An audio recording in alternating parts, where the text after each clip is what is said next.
কিভাবে আচারিভাবে শুটকি ভুনা করা যায় তাই আমি আপনাদেরকে আজকে দেখিয়ে দিব। যারা শুটকি লাভার আছেন তাদের জন্য খুবই উপকারী একটি ভিডিও।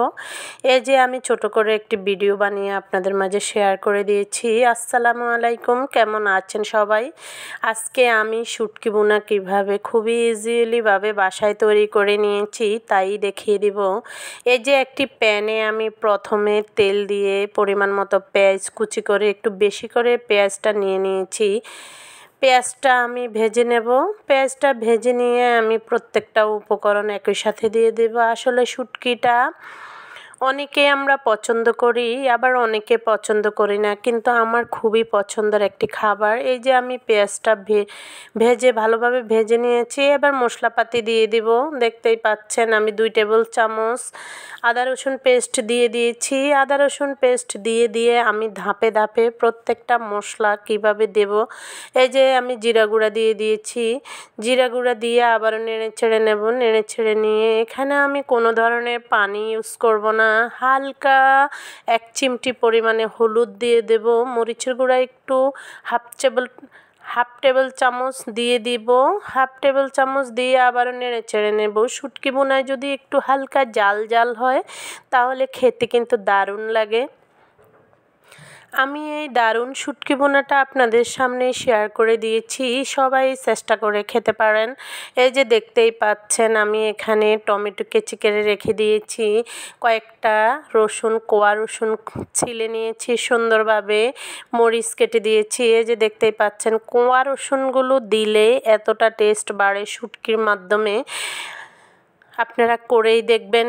যে আমি আবারও এগুলো একটু কষিয়ে নিয়ে শুটকিগুলো দিয়ে দিব। এখানে আমি চ্যাপা শুটকি দিয়েই করে নিয়েছি। 2 রকমের চ্যাপা শুটকি আমি আগে থেকে ধুয়ে পরিষ্কার করে নিয়েছি। এবার শুটকিগুলো দিয়েও আমি বারবার নেড়ে নেব। এখানে শুটকি দিয়ে কষিয়ে নিব। বারবার নাড়তে নাড়তে দেখতেই পাবেন এক সময়ে খুবই শুটকিটা মনে হচ্ছে লোভনীয় মনে হবে, আস্তে আস্তে হয়ে যাবে। যে আমি ঘুরে ফিরে আমি সুন্দরভাবে কষিয়ে নিচ্ছি। এভাবেই যদি মুখে রুচি না আসে বা না থাকে, এরকমভাবে শুটকি ভুনা করে খেতে পারেন তাহলে অবশ্যই মুখে রুচি আসবে এবং নিমিষেই 2 প্লেট ভাত খেতে পারবেন। দেখতেই পাচ্ছেন আমি এই শুটকির কাঁটাগুলো বেছে নিচ্ছি। আপনারা চাইলে এভাবে বেছে নিতে পারেন শুটকিগুলো।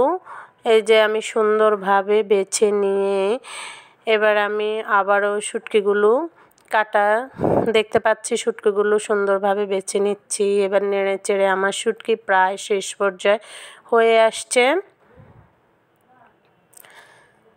এই যে দেখতে পাচ্ছেন কাঁটাগুলো আমি সুন্দরভাবে খুলে নিচ্ছি।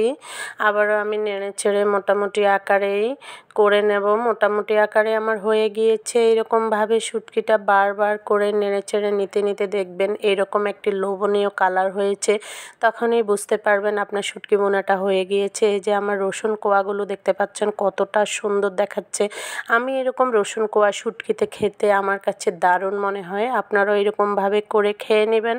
সবাইকে আমার সাথে থাকার জন্য ধন্যবাদ এবং আমার ভিডিওটি দেখার জন্য ধন্যবাদ। সবাইকে আবারও বলছি আল্লাহ হাফেজ।